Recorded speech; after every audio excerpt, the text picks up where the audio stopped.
ಸ್ವರ್ಗವೇ ನಾಚುವ ಹಾಗಿವೆ. ಇಲ್ಲಿ ಮೊಗ್ಗು ಅರಳಿದರೆ ಹೂವಿಗೆ 1000 ವರ್ಷವೇ.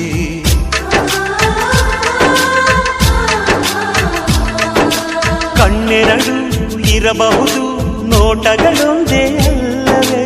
ರೂಪಗಳು ಎರಡೆರಡು, ಹೃದಯ ಒಂದೇ ಅಲ್ಲವೇ? ಈ ಜೀವನ ಸಂಜೀವಿನಿ, ಇದು ಅಣ್ಣನಾಶಯ, ನೀ ಹೇಳು ಶುಭಾಶಯ.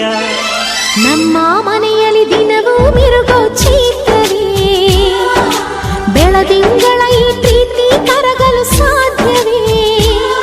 ಹೆಜ್ಜೇನಿನ ಸದಿಗೂಡಿದು ಇಲ್ಲಿ ಪ್ರೀತಿಯ ಪರಮಾನ, ಪ್ರೀತಿಯ ಯಜಮಾನ. ನಮ್ಮ ಮನೆಯಲ್ಲಿ ದಿನವೂ ಮಿರುಗೋ ಚೈತ್ರವೇ, ಬೆಳದಿಂಗಳ ಈ ಪ್ರೀತಿ ಕರಗಲು ಸಾಧ್ಯವೇ?